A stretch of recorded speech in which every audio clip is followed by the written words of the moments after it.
trust me, this is going to be very valuable. You'll remember it 10 years later. Okay? Because nobody else is going to tell you this. Okay? I'm a very unpopular person for the time being. So concept thing was derivatives. So we added this thing called black. Can you see how the money onion is expanding? And whenever we are in trouble, you say, see, when you have to go from here to here, here to here, here to here, each time you come up with a new concept. You say, let's think about something. And then came the biggest one. Because suddenly, in 1929, the banks had collapsed. That's called that was the crash of 29. The reason why the 29 crash had happened was for a different reason. It was not because we had reached the peak of resources. It was because people were playing funny. That means if you have your money in a bank, okay, then your bank, your deposits, the bank guys could take it and play with it for investments. So the US government decided that we should not allow what are called commercial banks, which is where you put your money, and investment banks, which are meant to do all this. They said we cannot let the investment team meddle around with people's savings. So there was a law which had come called the Glass-Steagall Act. See, all this you will not read anywhere because nobody thinks it's consequential. Nobody even thinks this is consequential. The Glass-Steagall Act came in 1930 or 31 to protect the individual person like you and me, that when we go and put our money in the bank can't play around with it. Correct? That's what happened in 29. They went bust and everybody lost money. So that Glass-Steagall Act separated. They said if you're a commercial bank, you cannot be an investment bank. So it separated the two banks. Can you manage? Okay. Okay. So as we were trying to chase this part of the curve, whereas reality was going here, we came up with more and more concepts. I hope you're following that. And then we came up with the most lethal concept of repealing the Glass-Steagall Act. That means we allowed. So for 50 years, that act was in place. But the bankers were shouting and screaming and saying, telling the president, telling the governor, so we can't do this, we can't make growth happen because you're not letting us take the funds from the commercial bank. We cannot survive like this. So after 50 years of pressure, this act, which was meant to protect the individual depositor, was repealed, which means it was removed. And the moment it was removed, these guys could use these three concepts, Black-Scholes, options, and leveraging. You know those three concepts? They could use them and package them and create something called complex financial instruments. Now you must have heard of this. Just because it says complex doesn't mean it's good. Huh? Instrument also doesn't mean good. We have this wonderful way of saying turbo. Turbo means good. Similarly, eco. You can put eco before anything and it becomes good. Sorry, complex financial instruments are, as Warren Buffett put it, weapons of mass financial destruction. Because they are so speculative and they are so imaginary and they are so big that it has nothing to do with reality. And before 2008, people like us, we were watching this whole trend happening, where they were designing new paper packets called collateral debt obligations. You know what it means? Not collateral debt, but I'll tell you what. You remember you have mortgages, I told you. You know, when you have a mortgage, one guy cannot buy a house. So he says, I'll buy this house over 30 years, correct? That's called a mortgage, correct? So you collect all these mortgages and you don't know which individual person will default. But if you club them all together and you have 10,000 mortgages and you package it, then you make an instrument out of it. And this they sold to Japan, Australia, Europe.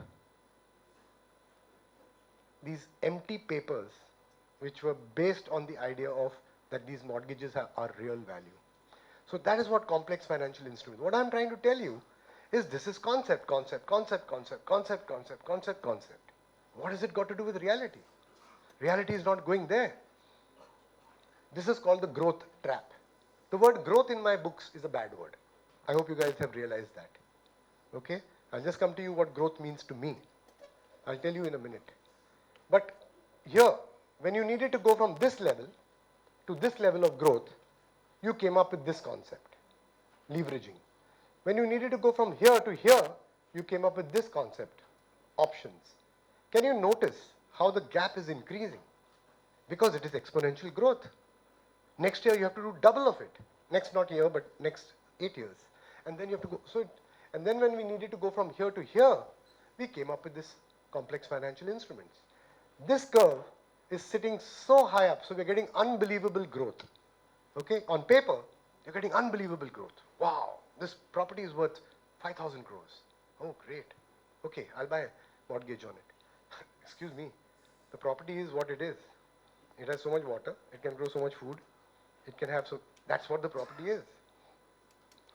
And there was crazy risk in the system, which people like us were sensing, because we were looking at some completely different parameters. We were not looking at the parameters that economists look at. Okay? This is, just to give you an example, the first bar, oh wow, this has come on. This first bar is the annual US GDP.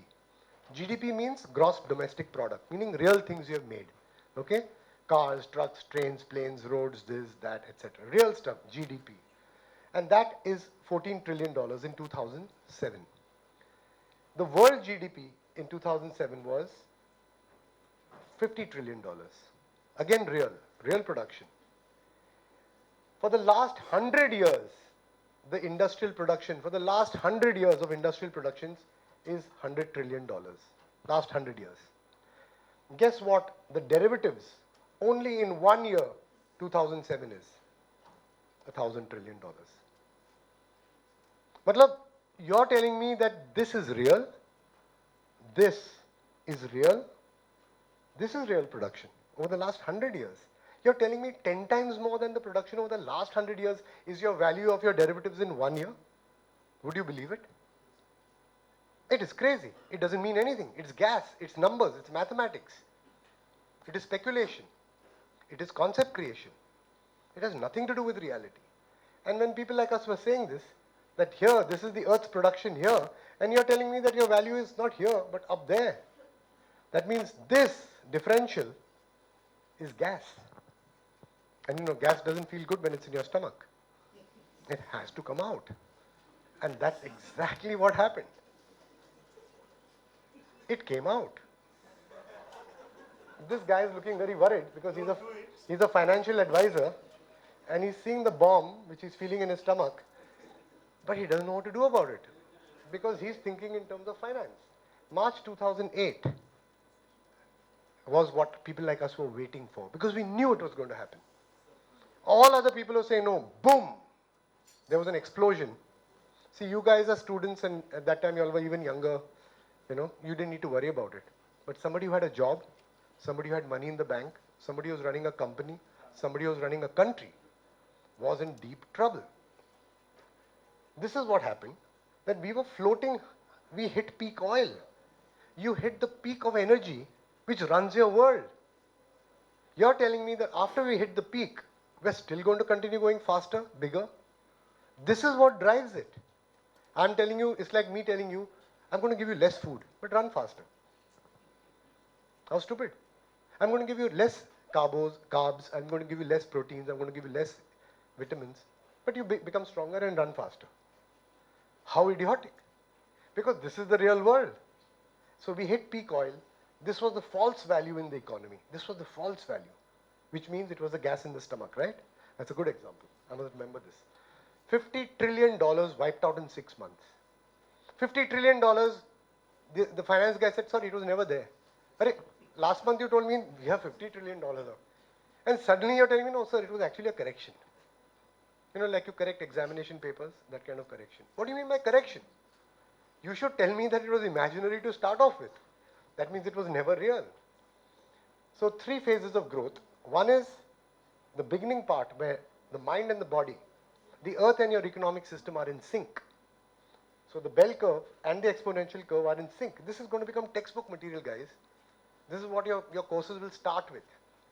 I don't know, after 2 years or 5 years or 10 years or 40 years. But it will start when everything collapses and we become aware of reality. This is going to be taught as if this was evident.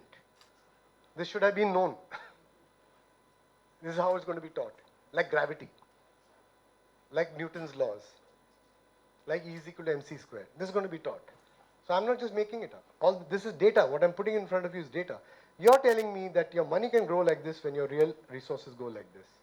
So phase 1, it was true because it did. Phase 2, the curves go in different directions. This is real, this is not real. So there is a build-up, therefore it is false. Part of it is false. And now we are entering into phase 3. The world is entering into phase 3, which is economic collapse. Which is that we are living in a bubble world and we are living in an ecological. How did we destroy the ecology? By this only. So it fails. 1750 started this ridiculous concept of growth. And we based all our systems on it. We created the idea of compounding interest-based money. We made our central banking systems based on that. RBI prints 10,000 crores, gives it to the banks at 7% repo rate, and the buck has to continue. So the banks have to lend it to industry at 10% compounding. Industry has to earn minimum 13% compounding. Who made this law? We made it. We said, no, this is how it should work. Just like the coach made that law that you run 7% faster every week. So simple. It's as ridiculous and as homemade as that. It's a homemade law. It is not a real law. It's got nothing to do with reality. Okay? And now, post 2005, we are in shrinkage. Nobody is realizing we are in global shrinkage, which they're saying, oh, we're going to turn the corner, we bottomed out, we're going to come back to the growth days and all that, and we're telling, boss, we are over the bell curve. We are now in perpetual shrinkage. You can plug it for a little while by printing some money, by giving some subsidy, by doing something here, by doing something there, but actually you are in what is called shrinkage, end of growth. So this is my argument for you, like 2 questions again. Is perpetual growth possible? Yes? The guys who had said yes? No. Thank you. But you don't have to believe me. Okay, now I come to the second part, which is it desirable? Is it desirable? Is perpetual growth? Now on this you are much more with me. So here's a patient in the ICU. Now all of us have a heartbeat, correct?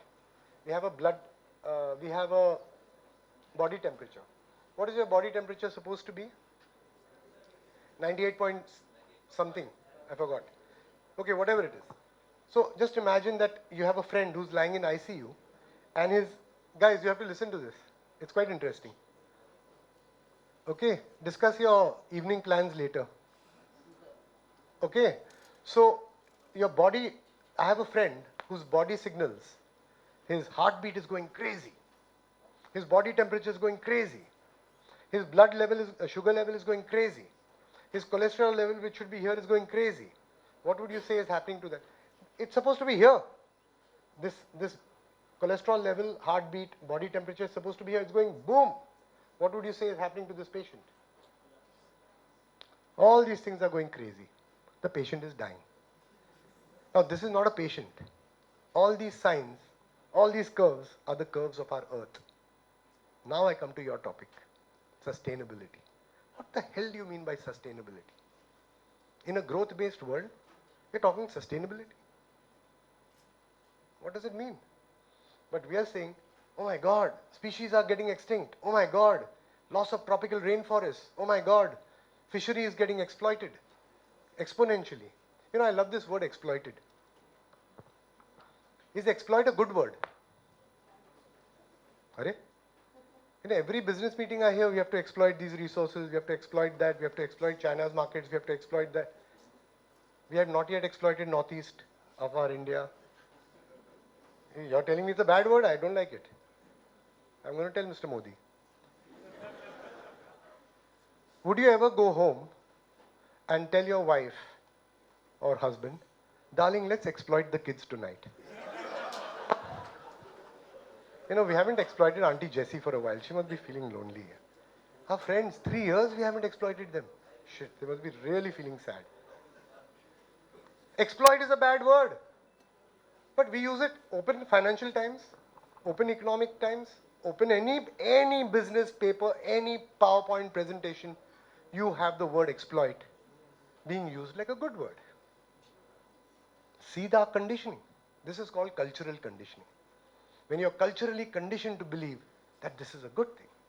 that you don't even hesitate to say it. You would never say that sentence, darling, let's exploit the kids tonight, because you know it's not a good sentence.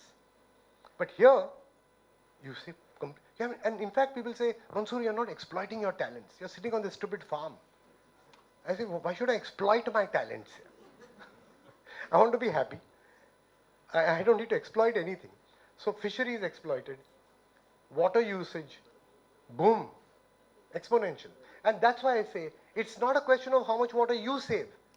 We constantly save water. Don't waste water. Don't do this. Have a half a bucket bath, 1 mugga bath, all that stuff. You can do anything. Your water shortage is not going to go away. Why? Because your whole industry is based on exponential consumption of water. What are you going to do? When Mr. Modi says, save, I'm saying Mr. Modi not because I don't like him, but I'm saying because he is the Prime Minister, and he's saying, guys, save water. So all of you guys are putting off the shower, doing this, putting off the light, doing this, doing that. But on the other side, Mr. Arun Jaitley and they are saying, we have to grow, we have to grow.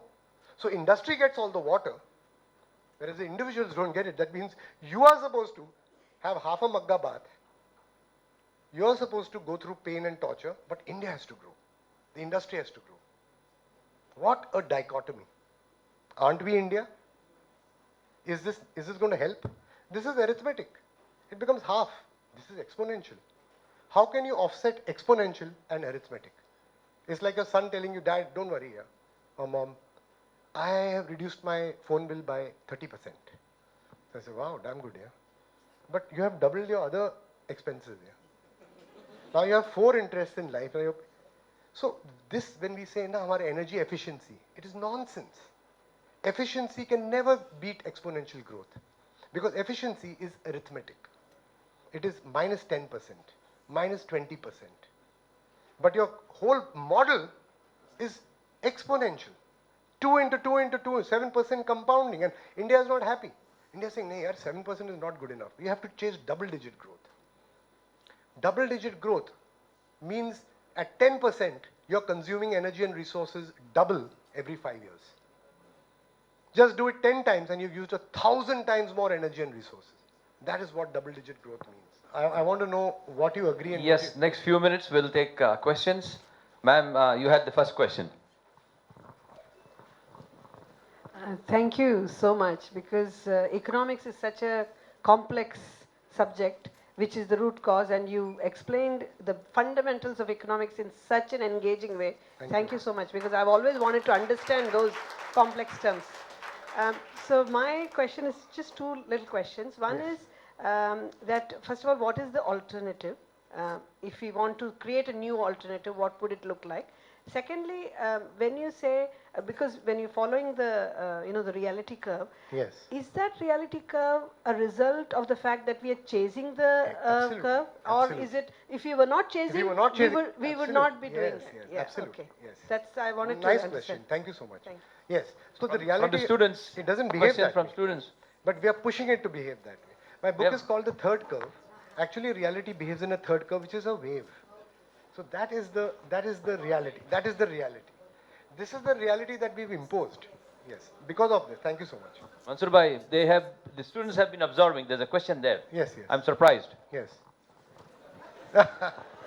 No questions about any other topic, please. No, sir. Afterwards we can, but first this, yeah. Yeah, this thing itself, sir. Yeah. Sir, reality curve, Yes. in reality, as you said, the human population is also increasing. So, for that, we require growth. So, how are we going to deal with this? Page 58 of my book. I've already covered that. But I will share it with you. I'll share it with you very quickly. I'll very quickly share it with you. People think that human population is just going up because people like to have babies. It's wrong. You can have any number of babies, but they will not survive unless you have a food base to support it. So guys, listen to this. It might help you in life here. Not to get babies, but now I've got their attention here. Now I've got their attention. Yeah. So, बहुत practically, see, this is a complete myth. And I'm a myth buster. Okay? The myth is that human population is going up because we are irresponsible, we don't give a damn, and we just want to have more babies. That's not true. In any ecosystem, okay, there are laws of ecology behind this. Any ecosystem, if you take a pond has a certain amount of food which is naturally a part of the pond. You got it? So the population of the fish or the frogs in that pond is determined by the amount of food in the pond. So the population will not go like this, like our population is going. The population of frogs in a pond will remain like this. What did we do in 1750? What we did was, with intensive energy, we increased our food production. We increased what is called industrial agriculture. So you started creating surplus food. When you have surplus food, the population that can be supported by it increases. So there's a graph in the book. When I said page 57, maybe that's not the page, but it's there. Okay? That from 1750, before that the population was like this. And from 1750, it went like this. So first it was the coal population because of the coal, then it was the natural gas population, and then it was the oil population. That means you have an energy. Energy is the basis of everything. It is that energy which is supporting 7 billion people, 7.2 now. You can't support those 7.2 billion people would not be alive unless you were doing intensive fossil fuel agriculture. What you're doing is intensive fossil fuel agriculture. I hope I've answered your question. So it is not a question of whether you want it or not. It is what reality will allow. Yes. Excuse me, sir. Yes, sir. Yeah. So thank you first of all for the wonderful session. And while listening to your graphs, numbers, I was lucky to observe that it was 1800s, 1800 when we reached the first billion population. But it's just 210 years, around that much years we are right now in 7.5 billion. So when we look, it's said that we can, the Earth can, can accommodate 11 billion population if the food is available, the resources are available. So doesn't it mean the energy and population is, parallel to each other moving, and many scientists and economists are saying there will be a demographic explosion going to happen in this century. So what do you think? Are we going to face that explosion, or should we find any other alternative things like going into being interplanetary, something like that? Don't bring interplanetary into it here. Because I start losing my cool, I become insane. Okay, so we'll keep that aside for a minute. But what I want to break up your question, because you had some 2-3 questions in that. First of all, you said that up to 1800 we were 1 billion, and now we have become 7 billion. That's exponential growth. We have exponentially increased our food production. The correlation of it is 100%. You called it the green revolution. You called it this. You called it that. You called it hybrid seeds. But it's not only food. With the extra energy, you're also able to do extra medical services. You're able to extend the lifespan. But these are all unnatural things. If tomorrow all the frogs in your neighborhood or all the cockroaches in your flat decided to extend their lifespan, would you be very happy? Why is it that we have that privilege? This is called anthropocentrism. This is called human-centric thinking. We are the one. When we talk about extraplanetary, or when you talk about 11 billion, you're only talking human beings. Do you think that the planet can be healthy with 11 billion human beings? It's not healthy with 7 billion. So, should we test 11 billion? Absolutely not. You know, so we think human-centric. We think that if we can become 11 billion, everything is fine. No. We are this is ecological. True ecological thinking is very different from industrial thinking. We have been conditioned to think in industrial terms. So we think if some numbers add up, it's fine to do it. That numbers add up for you and me as a human being. Those numbers don't add up for a tiger or a leopard or a snake or a snail, you know. They don't. So try and put them in the shoes. Try to put yourself in their shoes. Just imagine that if they decided to grow so much food. Do you know something? And that's my second book actually. The only culture, not species, that grows its own food is civilization. Civilization we think is the most superior culture. Civilization, according to me, is a viral culture. It behaves like a virus. As per the laws of ecology, you trust nature. Whether you call it God, you call it reality, you call it anything. all other species trust it, and they don't grow their own food. There's only one culture that grows its own food. In school books, we say that's a great thing. Agriculture is the second violation of nature's principles. Fire was the first, but we teach both opposite. Fire is the first violation of ecological and energetic principles. That was not meant for you to burn. We say it was a great discovery of man. How ridiculous. And the fire is going on. We burnt half the planet. Second violation, agriculture. So to answer your question, whether it can become 11 billion, sure, you might find some amazing other method of making living with 20 billion. But does it mean it will be a healthy system? No. You'll have 20 billion human beings and no other species. So these are all wrong. This is again industrial thinking. Try and come out of it. Yeah. Anybody else? Yes, sir. Excuse me, sir. You mentioned all these mind games. Yes. Yes. Increase the money supply exponentially. Right, right. Now, we have this. I think, Bharat, if you don't mind, so that everyone can hear you. Yes, I was managing there are a Yeah, lot of yeah. questions there. Yeah, yeah. Yes. So we have all these fancy concepts and mind games used to increase the money supply exponentially to meet the expectations of economic growth. But a lot of that is originated in the US, and so maybe we also have this term petrodollars. Right. You know, but why is the rest of the world falling for the gap? Does it have anything to do with its military might to force the So, the yeah, it's a good question. I have never thought of it directly. See, there are two things. One is military might is when you disagree with them. But before you disagree with them, you agree with them. Because we are tempted by the same. We say, this is lifestyle, this is development, this is progress, this is growth, this is consumerism. You can order a pizza at 3 o'clock in the morning, you know, and stuff like that. So first we fall for it, you know. So even before they need to use, in fact, it's a very good question. Guys, are you listening to me? See, earlier, when the colonies, you know, when they needed to, like East India Company, when it took over India, it needed to come in with guns. Now, they don't need to come in with guns.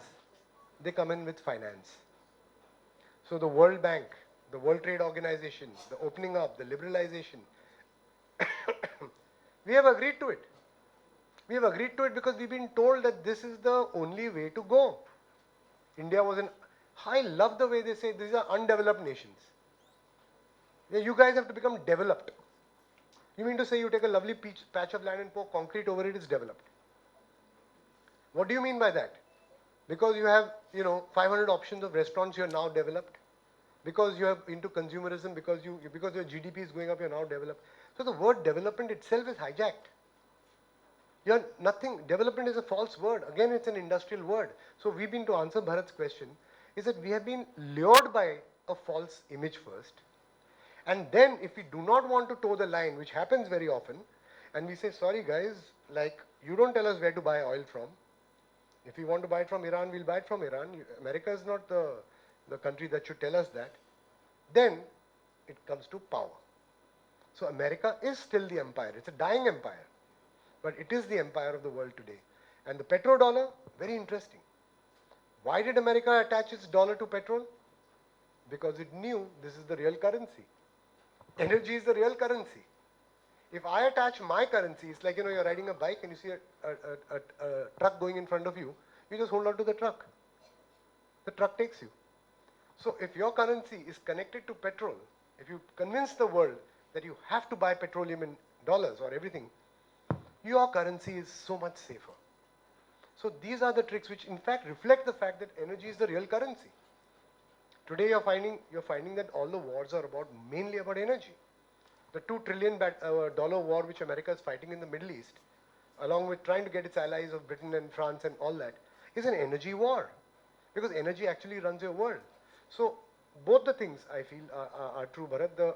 One is that we've been sold on an idea of a particular vision of the earth, a vision of your society, your business. India can do things differently. We had been.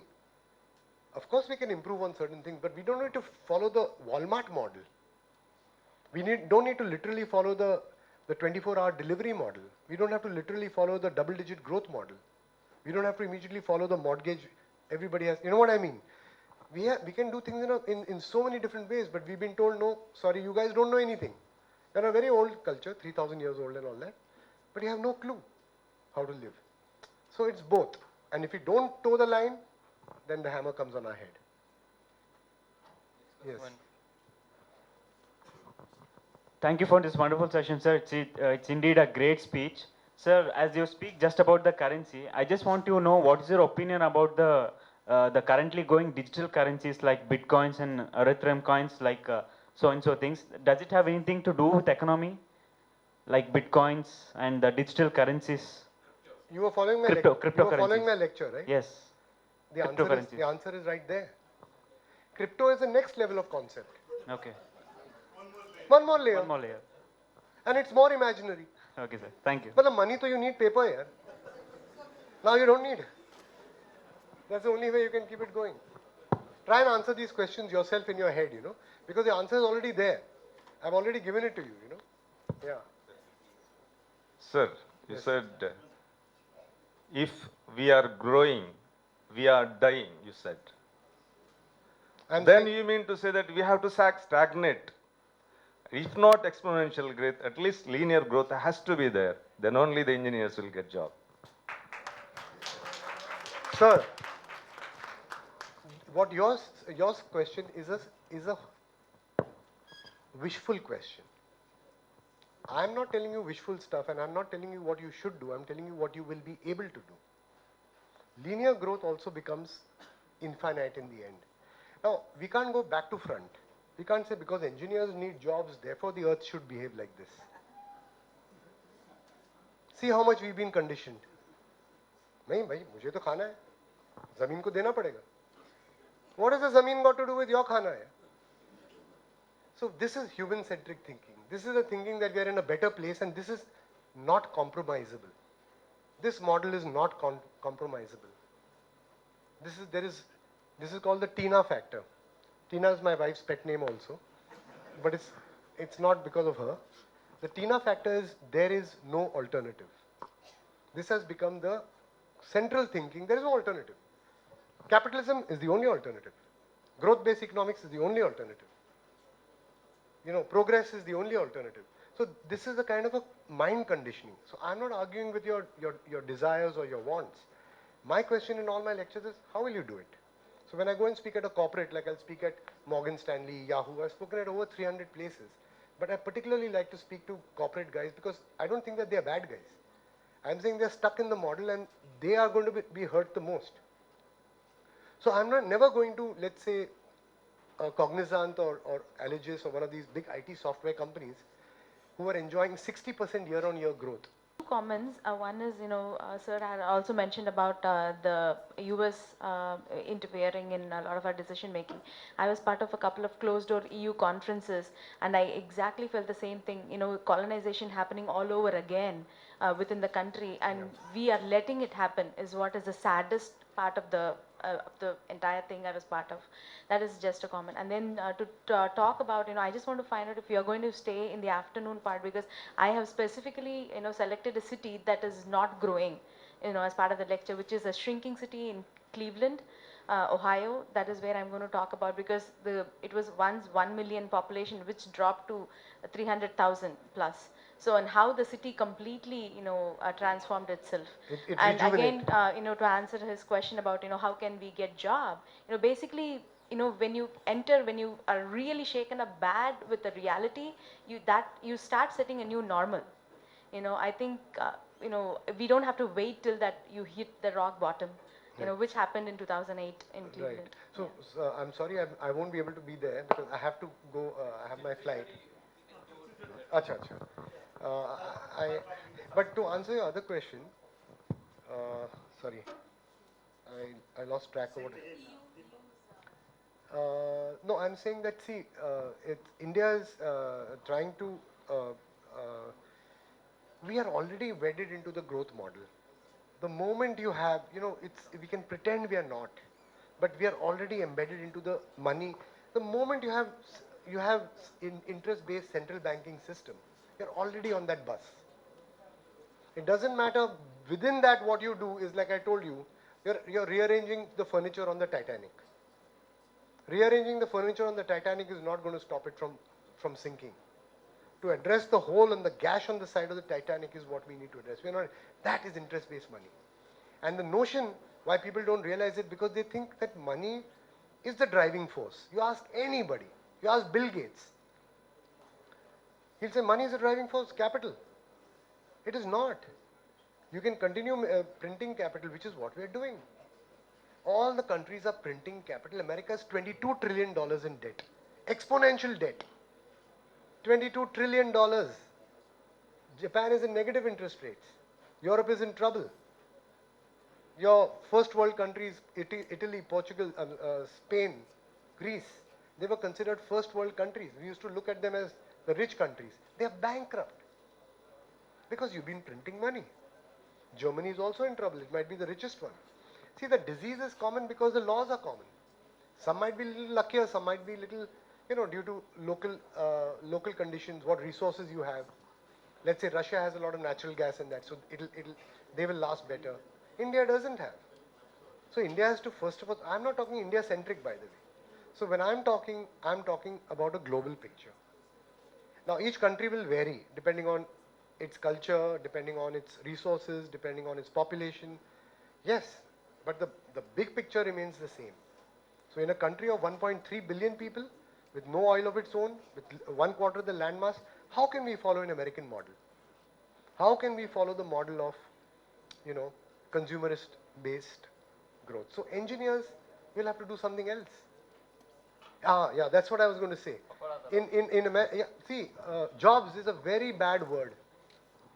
Everybody used to have livelihoods first. There's a difference between a job and a livelihood. When there's a small little village, each person has his own livelihood. He's not governed by anybody. He doesn't have a boss. We created the industrial manufacturing system, and that is jobs. So today we think of jobs as the only way to survive. Therefore, job creation is fundamental to running an industrial-based economic system. But in UK, when the economy tanked, and which is where chapter 5 of my book talks about transition towns, they realized that their industry is going down. They realized their jobs, whether they liked it or not, their jobs are going. So they realized the fundamentals of transition, which means you come back to local currency, you come back to local goods, you come back to, sharing of jobs, So the reality is going to take its own course. Why would UK have to do it? If you tell me that is the gateway to heaven, then shouldn't UK have reached heaven by now? Shouldn't Japan have reached heaven by now? Shouldn't America should have reached the seventh heaven. Exactly. So there is something basically wrong with it. And these answers that are thrown at us, sorry, I don't mean to say, like he said, what will the engineers do? Or like you said, what about jobs? That is the wrong question to ask reality. Reality says, I don't care. What do I care? Whether you do a job or whether you're an engineer. I work like this. I work on ecological principles. I work on geological principles. How am I concerned that you believe life should be like this? So, despite the fact that Amal had asked a question regarding Yes, sir. whether you like it or not, there is a certain shelf life to the place called Earth, the home we call Earth. It has evolved over a period of time. We are here, something like 4.5 billion years or what. And if you look at entire thing is solar, our solar system is based on the power of the sun to generate energy. And we have got something like 4 billion years is the time by which the fuel will get. Now, if you have to continue the life as we know it on Earth, we have to find another place ultimately, for which, yes, the fuel is consuming itself.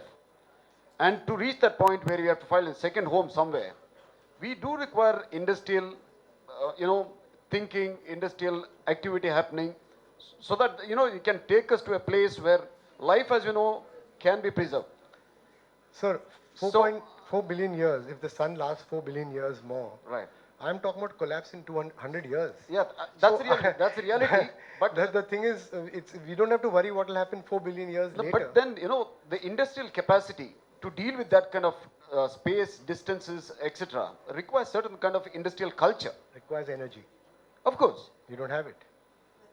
Energy, there are other ways in which it is being, the reliance on fossil fuels for that matter is, in some of the places it is being reducing now. Like for instance, you take the German economy.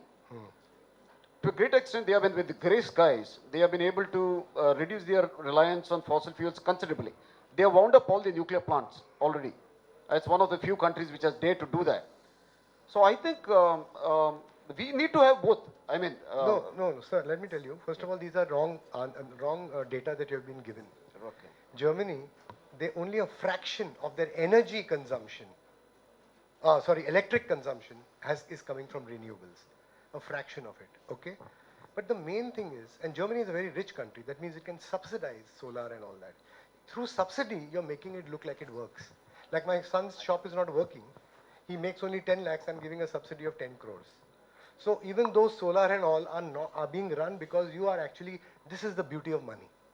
That energetically it's failing, but economically I'm making it look like it's viable. So that's I've dealt with it deeply in chapter 3 because, so when you understand the laws of energy, when you understand the density, energy density, these are 6 principles of energy. So all these data people are throwing, it is only trying to keep us quiet. Don't worry, we'll go to solar. Solar is dilute energy. It is like rainfall, drop, drop, drop, drop, drop, drop. When that rainfall collected for 500 million years, it became dense. It became fossil fuels. There's a huge difference between solar and fossil fuels. When people say solar will replace fossil fuels, they are talking absolute non-science, which is why it hasn't happened from 1970. I'm an engineer. I've been following it. Physics is my favorite subject. The guys who are physicists have become liars themselves. They have become venture capitalists. So they will tell you, give us 3,000 crores, at a subsidy we'll run Suzlon for you. It doesn't work. The physics of it doesn't work. A.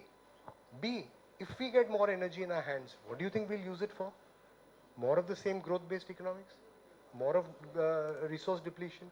More of environmental collapse? So we don't need more energy. That's the last thing we need. So renewable is not right, and this thing. Thirdly, the absolute delusion that we can find another planet and recreate the whole scheme of life. It is not only about energy. It's about the temperature has to be right, the whole ecosystem, it's an complex, intricate, maddeningly crazy thing that took 4 billion years to evolve. Are we saying that we can just go and recreate it there? If we can, then why can't we do it here? So what kind of answer is these people who throw this thing, we need to find another planet. You see where this thinking comes from? This is called frontier mentality.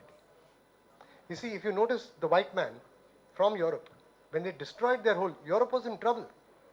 In the 15th century, 16th century, Europe was blasted. They had used up all that, cut all their trees, they built castles, there was war going on, their groundwater was depleted, which is why all the kings and queens were looking for the next frontier.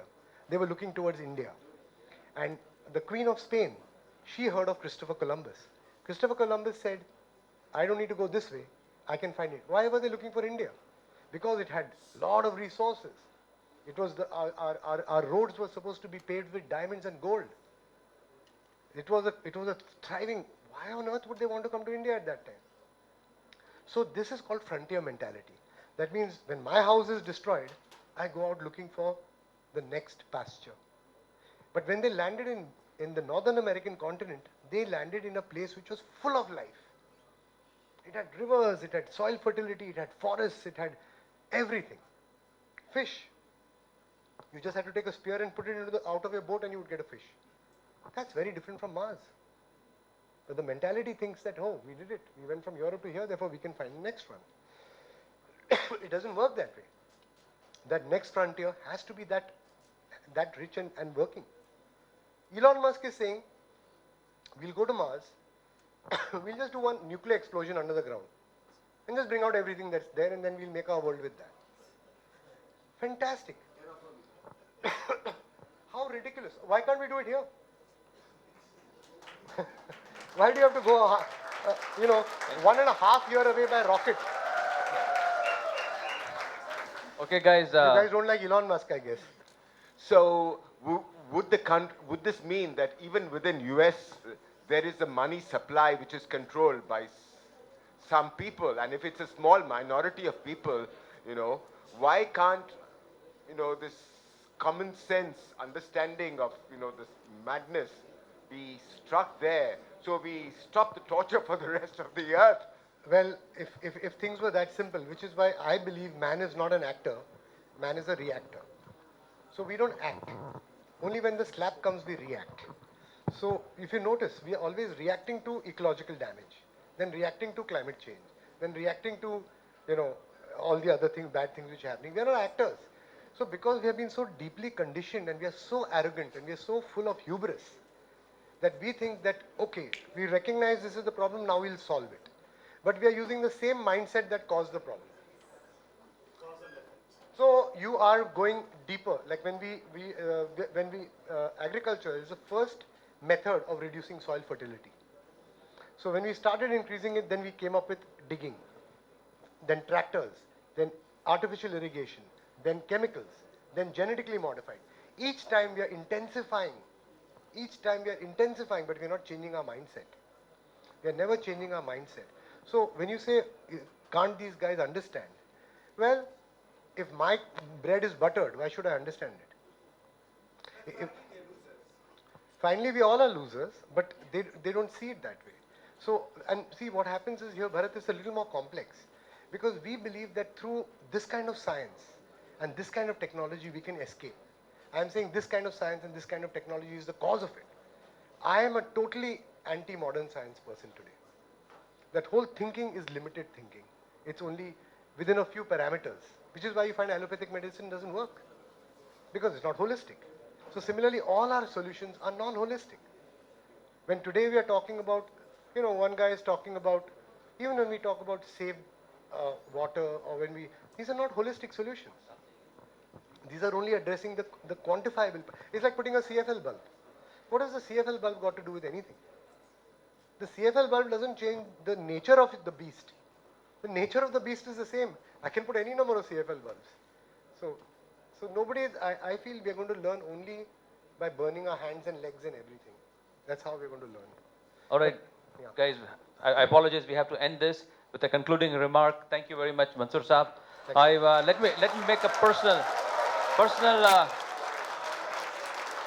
I'll make a personal admission. I've had the honor of introducing many intellectuals, including Deepak Chopra, Nancy Pelosi. None of them I found so much multifaceted, from a creative energy to talking about physics and avionics to all the kind of laws.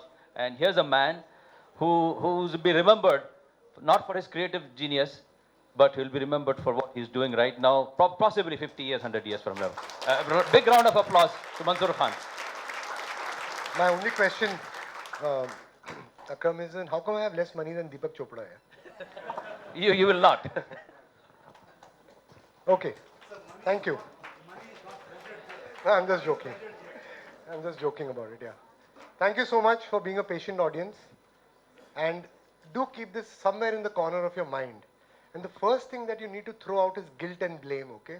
Because the first thing that comes in our mind is, oh, I'm using this, oh, I've got that, I'm saying throw guilt and blame out of the window. And just think clearly about what reality is. Right now, don't feel guilty just because you're using the same things that I use. So that's a very good reason for stopping to think about it. To say, oh, I use it, so now why should I think about it?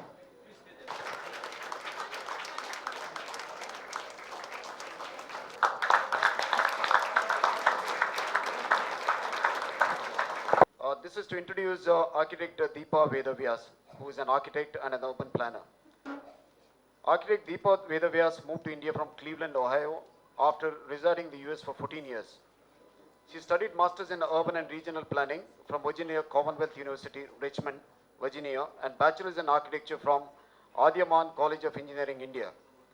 She is currently pursuing her second master's in sustainability with a focus on green buildings and community, passionate about community engagement and infrastructure development.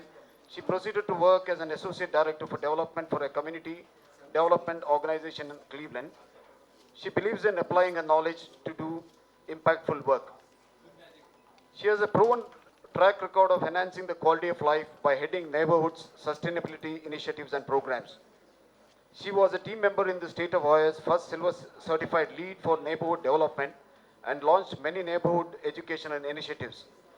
She has raised awareness for new business development, housing options, foreclosure prevention, energy conservation, local food, recycling, sustainability education, public safety, public arts, and education through events and special projects. Ms. Vedavyas is a recipient of many awards including Who's Who among American colleges and universities and 3 national awards in India. She resides in Bangalore, India with her 15-year-old and 7-year-old daughters. It has been 2 years since she started architecture and planning firm EcoPod Architects in India. She teaches at Architecture School as a guest faculty and serves in the Board of Education of Adyaman College of Engineering. She enjoys participating in voluntary activities, traveling, parenting, meeting thought leaders, and engaging in impactful and meaningful urban problem solving. With this, I welcome Architect Deepa.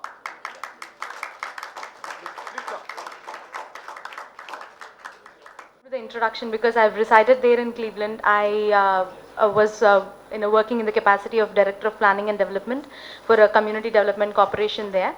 So unlike other cities in US, Cleveland has a community development corporation who acts as a delivery arm for the government. Usually government, everybody wants government to do most of the infrastructure related things to be taken care of. So in Cleveland, there's a unique model there. So they have a community development corporation in every community or a neighborhood. What is a community that I'm talking about? What is the scale? If you look at Bangalore, for instance, you have JP Nagar, you have Jayanagar, you have Sarjapur area. So that becomes a community. You're looking at around 17 to 18,000 households. So with an average of household size of 3.5. So that is a community that I'm referring to. So every community within the city of Cleveland has a community development corporation, commonly known as CDCs, and the government dissipates the funding or the dollars to the CDCs, and the director of CDCs very closely works with the people in the community. And they are very closely working in a way that they understand the grassroots level issues, they understand where we are heading, they set up, they are the leaders who help bring people together and set a vision for the community. So, and then as a community we try to work together. Even though that is the model of it, not all CDCs are as efficient or effective as the other. So that is a whole different scenario. So Cleveland is one of the older cities where manufacturing was the major economic base for the city. So in 1950s, as you see, there is a population chart there. They had almost 1 million population there during that time. After which, currently we have about 380 to 390, 3 lakh and odd, little less than 4 lakh as a population. So they have been losing people for every year. So the reason I specifically wanted to talk this and bring in sustainability is sustainability not necessarily means growth. Only when you stop, to separate those two is when you can really clearly understand what a sustainability is. It need not always be growth. Because actually Cleveland was not sustainable in any means. They didn't even have the clarity of thinking when they were in a higher population. Once we hit the rock bottom, that's when I took position in 2008 when the housing bubble burst. Cleveland took a very, very hard hit because, lot of people were losing their homes left and right. And people were moving out because they could not pay their mortgages on the houses. So there were almost, you'll not believe, every year we were demolishing 1,000 houses because of delinquency. That is the highest, we have been, literally we are raising down these buildings which are not being able to maintain by the owners. So they have left the place. So the property is not maintained. There are a lot of, burglaries, thefts, and a lot of criminal activities going on in those areas. So the government has to take the responsibility. They literally had to spend millions of dollars in demolishing the houses. So this is a very different type of a problem than what we have in India. And Cleveland started something called a land bank, where for $100 you can get a huge parcel of land. So they allowed creative ways to come into the planning aspect. So if you are a neighbor, you can purchase it for $100 and you can maintain the land. So those type of newer programming started coming in. So I would like to, talk a little bit on that. So we had tremendous amount of, as you see, 14 square kilometers of vacant parcels were created out of those efforts. But again, taking back a little bit, Cleveland has a significance in the US history itself in terms of environmental protection, because in 1969, I want you all to remember the year, because that is the year when the Cuyahoga River burned and there was not even a single life left in the water. Because what happened was, people, utilities director like Ben, who were thinking that, we have to let out all the oils and waste into the water, like how we do in India. Like, we let out all the sewer waste and everything into the river stream. We don't really think twice before doing it, because we think that's why the rivers are for, to let out our sewer. But it took a hard hit when it started burning. Once the river started burning, it never stopped until it killed the last life in the water. So that was a wake-up call for the entire country. So 1970 is when EPA was formed, and Cleveland was the trigger point. And 1970, again, Clean Air Act was formed, because the river was burning for so long, the air was completely contaminated. And 1972 is Clean Water Act. So Cleveland has a significant, history in terms of, a lot of environmental efforts that followed in the country. So again, I'm going to tell just a smaller section. I'm not going to come back from 1969. It's going to take me forever. So I'm going to actually just focus on, the person who actually had a vision and started the journey that I'm going to share. He's Mayor Frank Jackson, and he was elected in 2005. The minute he was elected, immediately he created Office of Sustainability. And then 2006, he signed the Climate Protection Agreement, the National Climate Protection Agreement. And 2008, he followed by UN Global Compact Agreement that he signed. And in 2008, the mayor came out with a vision. He said that by 2019, which marks the 50th year since the burning of the river of Cleveland, everybody's eyes and attention are going to come back to Cleveland. And that is the time when we are going to share a positive story towards a sustainable journey. And since then, what he created was, he created something called Sustainable Cleveland 2019, and he brought people together. He started organizing an annual summit. The first summit was conducted in 2009, and that is when he set the stage, saying that everybody are piece of the puzzle. It's not that, he as a leader can do anything without the common people, without the government, without the youths, without the universities, without all the participants coming in. So he set the stage very clear. So, I want to use the boat analogy that Mr. Khan was telling. Currently how we think of sustainability is, we think that, okay, I'm sure glad that the hole is not in my end of the boat, but we all are going to sink in any way. But we don't realize it until we are in the water. So, but that was a leader who pointed out that we are all in the same boat. We have got to all put all our hands together to fix the hole, rather than trying to move to the other side of the boat. So, that is the type of vision he set up. And I have set the context. These are the every year. What he did was, in 2010, every year he gave us a year, and that year we would focus on a certain aspect of sustainability. So these are all the list of aspects of sustainability that was laid down by the Sustainable Cleveland team. That too is a collective of everybody. It's not just one individual. So in 2010, the focus was given to energy. So all the dollars, state dollars, local dollars would be given to create new programs for energy efficiency. For example, like, I worked on energy audits for businesses. So to see how energy efficient they are. So I conducted ASHRAE level 2 audits for a lot of local businesses.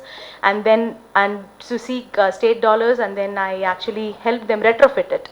Not just identify and tell them this is all where you're losing money in the electricity and all your bills, but what do you do about it? Most of the time we know what the problem is, but we don't know how to fix it. So we were there to help them with that.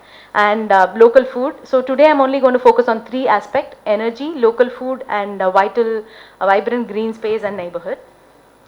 So this is how it was laid out. So if we are talking about energy in 2010, we celebrate in 2011. So every year is called as a celebration year.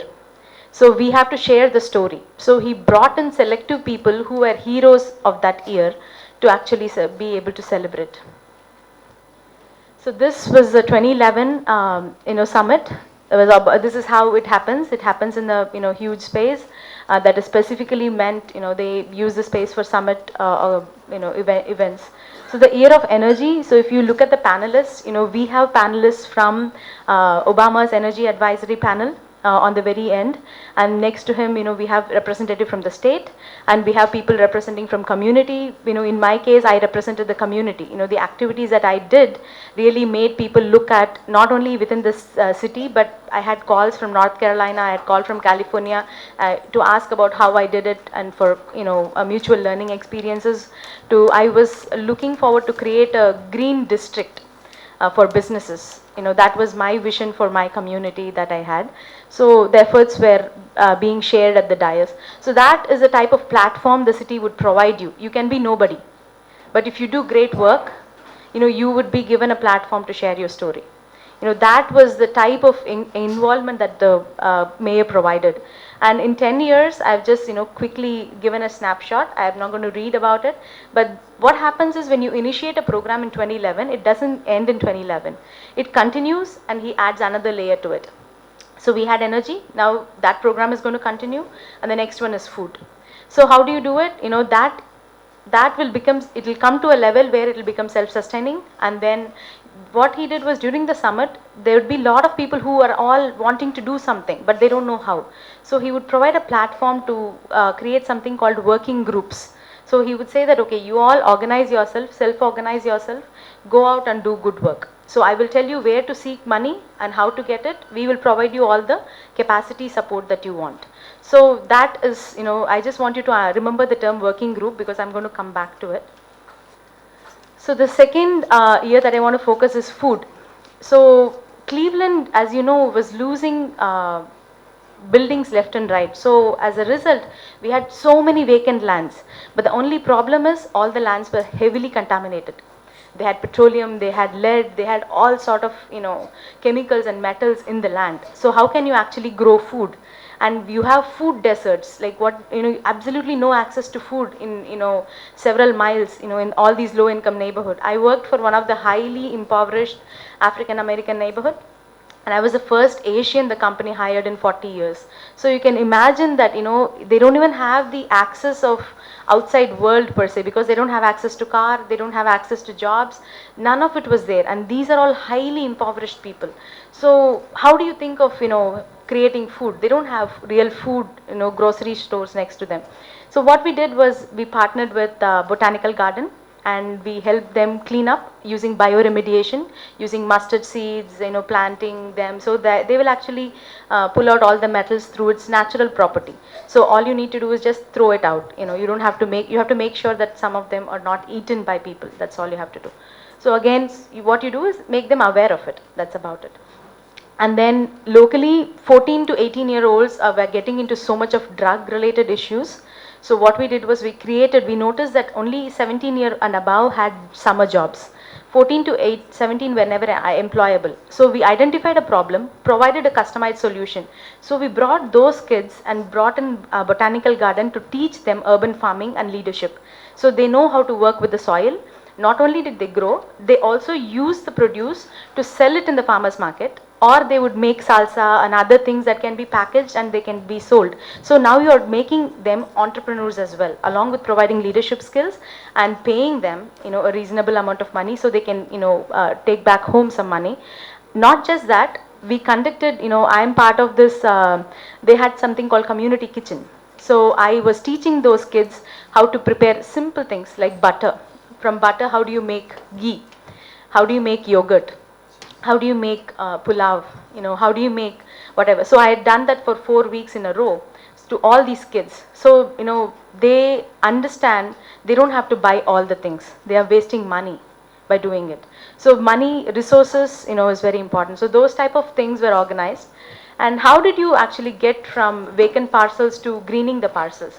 We started out in 2008 by mapping these parcels. So these were the amount of vacant parcels that were there. Then slowly we decided, we mapped on top of it, we consciously, strategically created community gardens all along the vacant lots, so that there's an overlap. And we were able to create tree nurseries. We brought in a lot of ordinances. People wanted to grow their own hens in the backyard, have their own hens in the backyard, have their own bees in their backyard so they can help pollinate. So we had to work with the city of Cleveland and we created ordinances and we passed laws and bylaws that would allow these things. So people can actually do those things. And we no longer wanted grass that doesn't really do much. So, but everywhere you see, it's a lush green grass that you see in images. So we wanted grass that can flower, so that can actually allow the butterflies, monarch butterflies and others to come in. So biodiversity can be enhanced. So that will provide the life that we lost all these years. So those type of things, lot of things were done during the process. And as you see, they were, I'm just giving you a snippet, Cleveland Pocket Prairie Project. If you are interested, that will be a good one to look up. So flowering lawns, as I mentioned, high diversity prairie treatment. There were several treatments we talked about, and these are just 2 examples. And Kent State University and Cleveland neighborhoods, we work together. Universities are a big asset, for community development. So we reimagine Cleveland, and if people have an idea to transform their vacant lot, yeah, sounds good. Yeah, so if we have an idea to transform the vacant lot, we can just, at least we provided these snippets of, a snapshot of how much it's going to cost them, so they can seek the money and then they can come back to the neighborhood and do it. So these are again examples. So I don't want to go through it. These are again examples of it. So planting a tree would reduce urban heat island and it will improve the air quality, as we all know. So we started assessing how many trees are there in the city, and then we created it and we mapped it out to show what percentage of green cover is there. As you see, from 4%, they were about up to 39%. So what does that mean? So if you have up to, you can reach up to 30%, the dollars that the city could save is 44 million. So as you can see, the stormwater runoff, energy savings, everything is right out there. So then Cleveland tree plan started. So we clearly marked down that 361 trees if we plant, that will 44 million would be the saving for the city. So again, those type of, if you can translate them into numbers, it always helps. So we successfully remediated, all the contaminated. In a span of 7 years, we saved about 645 acres. Again, right now, today's story, in 1 mile radius, almost 80% of Cleveland people, residents, have a park or a green space. So that is the level we have achieved right now in a span of 10 years. So that is truly an remarkable journey that the city has done working together. And you can find more on it. There is a climate action plan. So there was business environment was actually improved. Personal and again, I specifically told this B Corp example because a lot of these values is very much part of Beery sir's thinking, because we got a couple of B Corp certified businesses. What that means is basically businesses must be the change we seek in the world. That all businesses ought to be conducted as if people and place mattered. That through their products, practices, and profits, businesses should aspire to do no harm and benefit everybody. So again, these were the things. Yep, employment went up, and personally, people were happy. So a lot of green buildings came up. And right now, the media recognition, that we had, as you can see, there was significant media recognition both locally and nationally because of this 10-year-long effort. And we now have a national awarded, #1 awarded this year, Climate Action Plan. Cleveland has done it. And yeah, so, and again, what happens is, most of the time in sustainability, the difficulty or the challenge falls on very few people to clean up. So I really wish that we don't let this happen. And if everybody can pick up behind us, I think we can all do it together. There's still time. It's not all that bleak as we think. And if we can at least consciously put back more than what we take from the planet, I think we will all, be far better off than where we are. And thank you. Thank you, Deepa, for your presentation. And next we have Dr. Bhakti Devi. She is a livability strategist from Sydney, Australia. She trained as a civil and environmental engineer. Dr. Bhakti has a doctorate in urban water, and therefore those who know her passion for water and her water achievements call her the urban water doctor.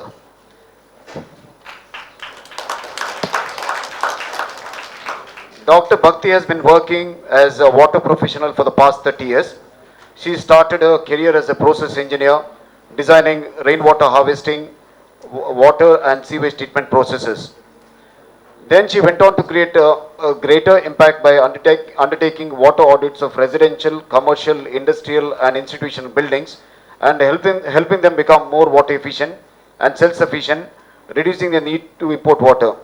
She has advised many cities and companies in helping their customers and communities to become water smart and water wise. Having worked 25 years of her professional life in Australia, one of the driest countries in the world, she has returned to India with the sole mission of helping existing and new buildings in Indian cities and towns become water secure. Apart from consultancy, she also provides advocacy to communities on setting zero import water goals, water neutrality plan tailor-made for your needs, helping procure rainwater harvesting and water recycling systems, review of quotations, auditing of water quality, water auditing, water training and education. With this, I present to you Dr. Bhakti Devi. To engage with the younger crowd. So I'm very happy and thanks for the invitation. So I have no presentations or PowerPoints, but I wanted to have a bit of a very short, I won't keep it too long, because there's a very specific message I have for all of you. But before I go to the message, I'm going to talk on water, of course. And I think before I do anything, I want to ask a question. And you just have to raise your hands. So the question is, do you know, wherever you're living at the moment, as of today, do you know where your water comes from? So put your hand up if you know where exactly your water comes from, and don't tell me it comes from the tap. Because I want to know where does the water in your tap come from. And don't tell me it's some tank. So I want to know where exactly does it come from. And don't also tell me it comes from the cloud. I want to know. So if you know, you raise your hand. Okay? Okay. So in this room of about 100 people, I can see 4 or 5 hands. Good. Now the next question is, do you know how much water do you use every day? So again, in the room of that many, I can count on my one hand, that many people who know how much water they use. So the reason I'm asking this question is, today we hear about the water crisis. You have headlines in the newspaper saying your city is in crisis, there is zero water Cape Town has had, Bangalore is next in the queue. I can see a lot of distraction, everyone is busy catching up, so I'll wait till you finish catch up. So what I'm saying is, you all have heard of the story, every day we hear about water crisis, and you should know, if you want to use statistics, more than 54% of India is classified as stressed or extremely stressed, which means no access to good quality water. So when we start to think about how do you solve this problem, or can we solve this problem, we want to first understand how did we come to this place? How did we arrive at a place where we say our planet is 70% water and we are saying we are in water crisis? So it's very important to understand that, so that just like our first talk, Mr. Mansoor Khan said, first understand the system and then we can solve, so that we are not repeating the mistakes. So all across the world, since last 100 years, the way the water has been supplied, and again, it is just a matter of the way system came to be, is that we always got water from some place far away, and we used it, and then we dumped it somewhere far away, because nobody wants it around your house, of course, because once the water is used, it has to be dumped. So we did extract, use, dump, extract, use, dump. And what that did is that reduced our freshwater resource and increased our polluted water. We have plenty of water, but it's all polluted. So that is the first problem, the way we have been doing it. And the second thing the system has done to us, and I call it the unintended consequence. We all start with a good intention when we design a system. But what has been the consequences, because we relied on a system that allowed us to open the tap and get water and didn't allow us to worry about what happens to it once you've used it, that we have become what I call water illiterate. We all may have degrees, but we really don't understand how the water comes and where it comes from. We also have become water innumerate. We can count numbers, but we don't know how much water we use. We can count money, but we don't know how to count water. And it is that which has been responsible. So we have become responsible for the situation we are in. If we would have treated our water or counted our water just like money, maybe we would not have been in this situation. So that is very important.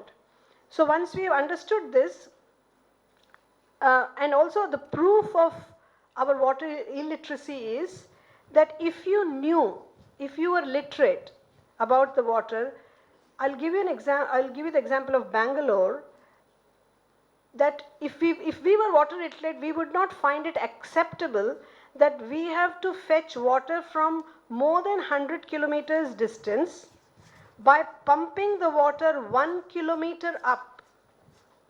And 80% of the cost of the water is spent on electricity, pumping the water to your doorstep. And on top of that, as it makes its way through the distribution pipes, 50% is lost in leakage. So if we knew how we get water, we think this is mad. This is madness. We shouldn't be having it. But now it's important to understand. And if we were illiterate, if we knew how to count, we would not keep drilling holes in the ground, taking water out without even thinking. When you run out of your phone charges, what do? You go to recharge. That we know. But when we run out of water in the borewell, what we do? We dig another hole. We never think of how did the water come under the ground. We need to recharge it, just like any other system. So, of course, that hasn't happened because we never understood how does the water come in the, we are illiterate about water. We don't know how water gets into the ground. Where does it come? We just keep pulling it out. So, I have 3 key things I want you to remember. You may be an engineer, you may be an architect or whatever, but you must, knowing the crisis we are in, you should know you have to be first become managers of your resources first. Even if you're an electrical engineer, you still need water, right? You still need energy, you still need resources. And without managing resources well, we have come into the space, and we giving over our power to someone else, you come to this space. So you are not an engineer or a literate person if you do not understand your own water. So step number 1, important thing, become water literate. Become resource literate, become eco-literate, understand the nature. And once you understand, as in today's morning lecture we saw, you will begin to understand there's a limit to all these things, and therefore all the decisions you make will be guided by what is the resource that can do for you.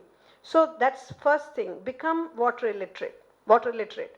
Second thing, you have to become good at counting your resource, counting the water, counting the carbon that you are, using. So become also enumerate and good at accounting for your resource. And the third thing I'll say, which is going to be the key solution for reversing the water crisis. So the good news about the water crisis, there are 2, good and bad news. The good news is it is technically possible to make sure that your own property becomes water self-sufficient. But to make it socially possible, you have to come out of the mindset that someone else is going to solve the problem for you, 1. And the second thing, this situation has come from the linear way of using the resource. Extract, use, dump. All you need to do is to close the loop within your own property. Do not let a single drop of water out of the property, because if you learn how to do that, then you don't need to buy any water from outside using water tankers or piped. And of course, if you're extracting water from your own well you make sure water is also recharging that property. So, but there is a way to learn, and what I have developed in the last 12 months, having relocated back to India, is that I have developed a training program. It's a 1-month training program which is made up of 30% classroom and 70% on the field. It trains anybody who wants to learn about water and who has got good communication to become certified water auditors. And these certified water auditors will be trained into going into different properties to show them, using the data of their own building, how to become, what are the solutions to put in place to become water self-sufficient and sustainable. So I basically say, remember 3 things: become water literate, learn how to count your water, and third thing, close the water loop. Do not, even if you are living in a flat, try to see how can you not let the water out, how can you reuse it. Keep thinking about it, because that's the habit that's going to secure your future. Because as we learnt in the morning, money, even if you paid money tomorrow, you won't be able to buy water. Because when you are thirsty, you need water. Money can't quench your thirst. And energy, you have alternatives, but for water, there is no alternative. So you have to secure your own future by becoming responsible and taking ownership of the water that you use. Make your own water, manage your own water. That's all I'll say. Thank you. Dr. Ken Yang, an eminent architect, landscape architect, and an ecologist at heart, requires no introduction to most of us at bit and beats. He created history at our institution by making probably the earliest presentation, with students assembling at 7:30 in this very seminar hall during his last visit to the campus. Thanks, sir, for creating time to be amongst us once again.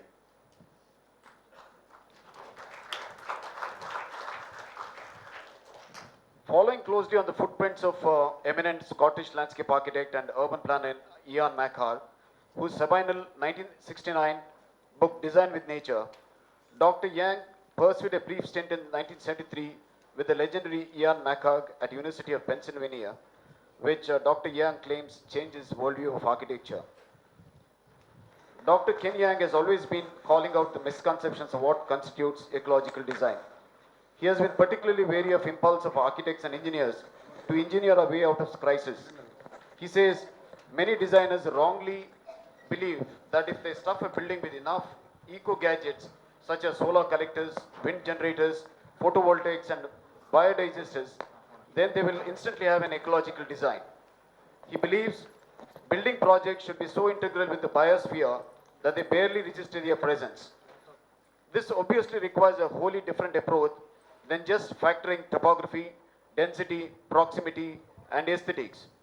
He outlines the role of architects with 4-point formula. By analogy, Dr. Yang considers a building to be like a prosthetic attached by surgery to a host organism which seeks perfect biointegration with its site and its ecosystem. Green design involves conservation of non-renewable sources for future generations. This means designing environments that are less dependent or not at all dependent on non-renewable energy sources. Green design should mimic the properties of the ecosystem, such as ability to recycle, extract energy from the sun through photosynthesis, remain energy efficient, and maintain a balance between biotic and abiotic constituents. Fourth, aim for environmental stability by assuming a sense of ecological stewardship. This requires a study of human impact, environmental devastation, and natural disasters. He has built over 200 buildings globally and published numerous books advocating an environmentally responsive approach to design.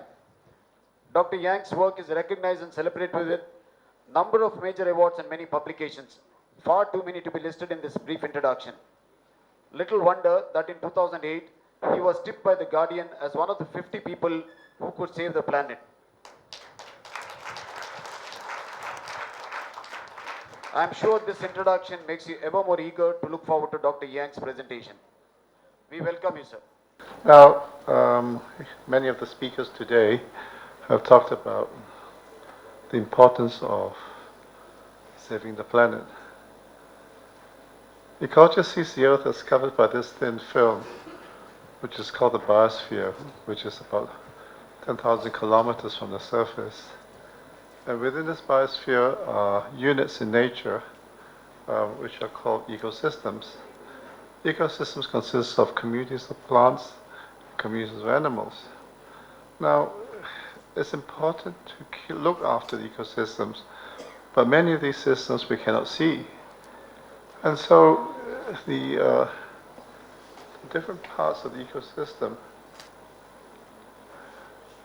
the communities of plants and animals, act together to form a whole.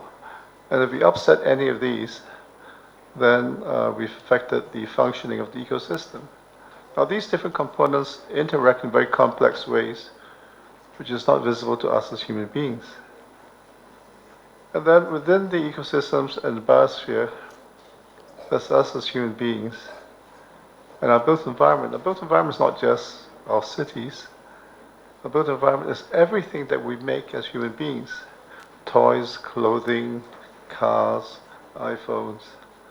In fact, we as a species make more things than any other species in nature. Now, the cause of environmental problems is the dislocation between our human-built environment and the natural environment. This is very clear, everybody knows this. And this leads to contamination and destruction of the environment. Now, 20 years ago, when we do ecological design, the approach is preventive, to prevent further devastation of the environment. But today we've moved on. Today is a race and rescue mission. We don't have time anymore. And that is why I plead to all of you that we really have to do something about it. Not just us, but our entire community. And so the idea was then, how could we bring these two together? How do they reconcile our built environment and our human society with ecosystems? So the idea was that what happens if we build our buildings like hybrid ecosystems, as ecosystems? Then we build our buildings as part of nature. If our buildings have the properties of ecosystems, then there won't be any dislocation. So that is my thesis for much of my work now. So I started to look at what are the properties of ecosystems that we can imitate. The biological structure, biodiversity, connectivity, provision of ecosystem services, biointegration, responsiveness to climate, recycling materials, hydrology, symbiosis, homeostasis, food production, succession. These are just some of the properties. It's not totally inclusive. So I started to use this as a list in which as to guide the work that I do. The first one is biological structure. Now, if you look back into this biological structure of ecosystems, ecosystems are both biotic, which is the organic constituents, and the abiotic. But if you look at the building that we're in right now, everything is inorganic. Everything is abiotic. Whereas the biotic constituents. And so the biological structure of our built environment is incomplete. And we have to try and match the two together. Now this is a massive task, and that I've started to do experiments in this, but not entirely, complete. So I started to look at patterns in which we could relate vegetation with buildings. You can put it all in one location, as you can see in the first diagram. You can have a spotty relationship in the second one. And this is one of the early experiments with a spotty relationship. This is a 30-plus story building where I put the vegetation on the outside. And it is not a satisfactory solution. It was an early experiment done maybe about 20, 30 years ago. And you can see the vegetation on the outside in the balconies. But it gives the aesthetic of a vegetated building. I also started at the same time to look at how I can design a passive mode, low energy skyscraper. So I look at different ways of putting the lift core in the building and different orientation. And studies show that the one with the red square, with the cores on the east and west side, has the lowest energy consumption. Then I start to look at different patterns. This is what I call a stepping stone pattern, where the vegetation is close to each other, like a stepping stone, but not quite connected. And so here is, you can see the planter boxes with vegetation, and in between is a trellis that links the two together, and I can use it to climb up the building, and then goes across the floor and up the other side of the building. Again, this is not a satisfactory solution, and this is the configuration. So I start to look at different ways of doing this. I start to look at biodiversity, and that this is a project we just finished about 9 months ago. It is two almost symmetrical blocks, and these are the different habitats we create within the building, and these are the floor plans. What we do is that we create the habitats within the site. This is not right. So on the top row are all the habitats, and then we do research on the fauna that we want to bring back into the site. So the vertical axis, you have all the fauna. And so the different fauna we want to bring back to the different habitats. The next is to identify the flora that will attract the fauna for the habitats. So having produced this matrix, the next is then to use this as a basis for designing the landscape conditions and habitats for the project. So in this way, the whole building becomes a living system. And this, to me, is the next stage of green design, because we have to go beyond just accreditation. We have to design buildings, as hybrid ecosystems. And one of the properties of ecosystems is enhanced biodiversity. This is the project seen from the air. It's along the boulevard leading to the Prime Minister's residence. And it's along the access to a monument at the bottom. You can see the monument on the top left, which was also designed by us about 8 years before this project. This is the plaza in front of the building, and that's the monument at the end of the axis. In between the two blocks, we create a concourse for people to use with food and beverage outlets. The metaphor is a diamond with sliced edges, and the balconies, where you are planting, but the planting hasn't grown yet. But it's a double skin building. It's an experiment where instead of using louvers for sun shading, we use fritted glass panels on the outside. And this is looking from the inside to the outside, and this is the passageway between the outer skin and the inner skin. This shows the energy consumption of this building. The average office building uses about 210.52 kilowatt hours per square meter per annum, and this one uses about 136. But the west side, we angle the glass a little bit to protect it from the sun. And this is the western face of the building. And then we brought the vegetation all the way down, not just to the ground plane, but into the basement. And so this is the idea of EcoCell was an idea that we developed in a competition scheme we did about 10 years earlier. This is our master plan for Kowloon Waterfront. And these are where the EcoCells are. EcoCells are voids we cut to go all the way down to the bottom of the building to biointegrate the vegetation, to bring daylight, to bring natural ventilation and rainwater harvesting.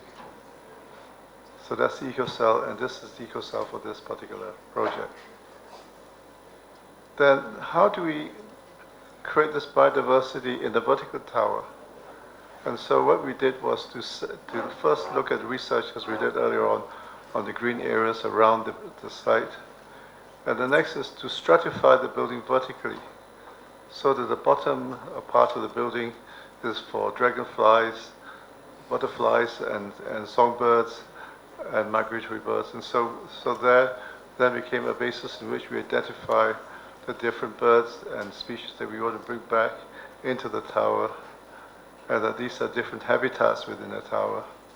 And so that was the approach to applying the biodiversity concept to the tower. The next is the ecosystem connectivity and nexus, because in nature everything's connected. And so back to this pattern again, the preferred pattern is this one on the right, because the vegetation is connected, the biotic constituents are connected, enable species migration, enable species interaction, and by connected it enables a larger pool of natural resources within the ecosystem. And that engenders a higher level of species biodiversity, and by engendering a higher level of species of biodiversity, it makes it a much more stable system. And so the idea then was that connectivity is not just at the ground plane, but brought vertically up the building, so that then the building and the ground plane and the hinterland then becomes one single connected system. I started to look at applying this to a very small art gallery where we brought the vegetation up, goes across and down again. And this was a museum we designed in Mexico City, where the vegetation goes up, climbs across the floor. And this is a data center where we brought the vegetation using a green wall system, going from one end of the site, goes around all the four sides of the building and back down again. And then the lift lobby is naturally ventilated, following the shape of the lobby of the client. The green wall is basically a series of the system is a series of cassettes in which the vegetation grows on a median behind the cassette, and so that should any part of the vegetation fail, we can pull out the cassette and replace it again. This is very different from the system that Patrick Blanc uses, where where any part of the vegetation fails, he has to rip up the whole wall and do it all over again. So we put the green wall in front of the air conditioning intake, so that it scrubs the air before it enters the building. We flip the top a little bit so we can put the photovoltaics on top. This is the building that we designed that we got with that is in Hong Kong. There is a green park at the back of the building, and so we brought the vegetation and brought it in a ziggurat pattern going all the way up to the top of the building. This was another experiment. I don't think it's entirely successful. And then it reaches the top of the building, and this is the front of the building. And so the idea then was to have this landscape ramp that goes all the way up. I don't know why this is not working. And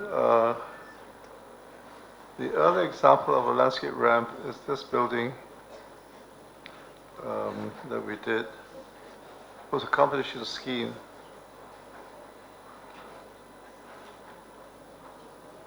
Oh, this is going crazy. I don't know what's happened here.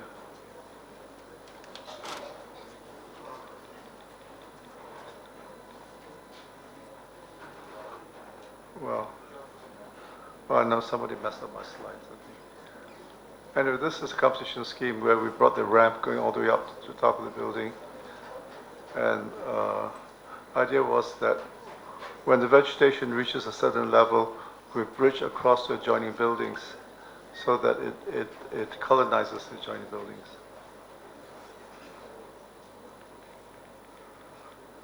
I don't know what happened here.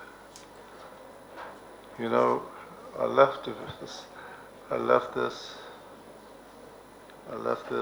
on the table.